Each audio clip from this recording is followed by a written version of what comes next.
Hello and welcome to a little video tour for this Panasonic DMC-GF3C kit. This basically comes with, I think, the whole lot. It's nicely presented, even though it's getting on a bit in years. It's still a good mirrorless camera.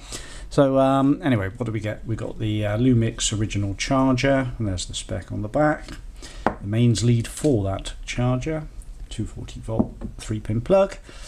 The very small little micro mini B to USB connector that allows you to be able to transfer the photographs from the camera to your computer.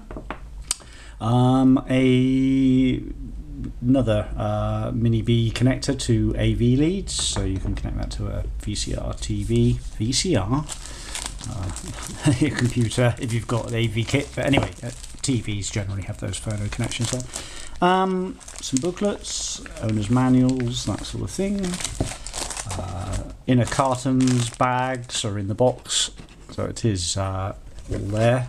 The box is a little bit bashed about, but not too bad. Serial number ends in 1189, we'll check that in a minute, but the box is there as well. So this is the original box, 14mm f2.5 lens, of which this camera has. So this lens, I think they fetch about 100 quid on their own actually. So nice lens, prime lens, so it doesn't have the zoom facility. I'll just take it off this tripod because that's not included in this set, just for the presentation, for photographs, that sort of thing. So it's in red, this one. It's a metallic bright red. That's the colour. On-off switch works fine. Just to push that on, good solid on-off switch. The flash works. I've checked the flash. It pops up like a toaster, and you have to close it down. I'll just do that again, just for fun. Ooh, there you go. Colour screen, touch screen as well. So press the buttons on the back of the camera, and it will enable you to be able to adjust all sorts of things. Just put it in the menu mode, it just shows that a bit easier. Move that back. Actually, it's not touchscreen on there, is it? No. No, right. Let's go back to the main part of the camera, but if you're on the actual screen, that allows you to be able to adjust things on the touchscreen there. Definitely touchscreen. Put the menu on, that works. Alright, okay, so it's jog wheel and the use of the rotary dial for the actual proper menus, but the screen is touchscreen. I wonder why they didn't introduce it throughout the whole menu, but anyway, yeah, not working on that bit. Go back to the actual screen itself, but certainly all the RAW, so it shoots RAW as well. 14 megabytes the RAW files are, and a standard 12 megapixel fine shot's about 4.5 megabytes. Right, so on the top of the camera, GF3, on-off switch, record, AI button, which enables you to be able to just toggle between your scene settings and the mode that you previously selected. Shutter button, all nice and good. Focus works fine. Mechanical shutter on this one. The spec and the details are all listed in that little link below for this camera. I won't go on about the specs too much, but with this lens, it makes a great portrait camera. Just press the button on the side, rotate the lens anti-clockwise, and there's your sensor. Metal mount on the 14mm prime lens there.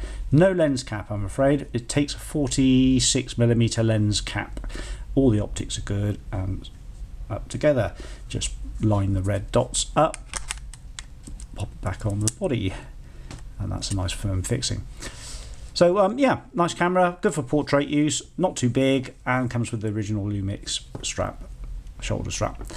I think I'll leave it like that. Oh, just the screen. The screen is not too heavily scratched, but it is showing some scratches and marks, but it's getting on a bit, this camera. There's the serial number, 129, just check that out on the box, or 189. My eyesight gets better, yeah, 189 on the camera. So matching box, original box with the 14mm. So Leica, mirrorless, 12 megapixels. I'm going to blather on for ages. 12.1 AI, pinpoint autofocus, full-time view obviously. No viewfinder on this. It does have a built-in flash obviously, and touch panel, as we've already discussed, 460,000 dots on the LCD. Yeah, okay. So everything's in good working order. The camera itself's got a little bit of rash just along the bottom, mainly of where it's been sat on a desk. Just show you the battery, Panasonic original battery, Lumix, and the card, which you'll need an SD card, so something like this. Probably an HC at this sort of age would do quite happily. Actually, would an XC work? Let's have a look. You can, oh well, the instructions come with this, but you can look at online. Just fire it up with an XC card in it, see if it recognises it. It's writing quite happily to that XC card.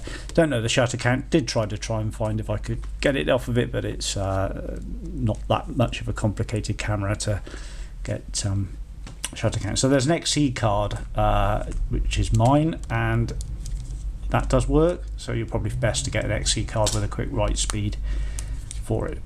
Okay, battery clip all holds up fine. Everything about it all good. Lovely. Thank you.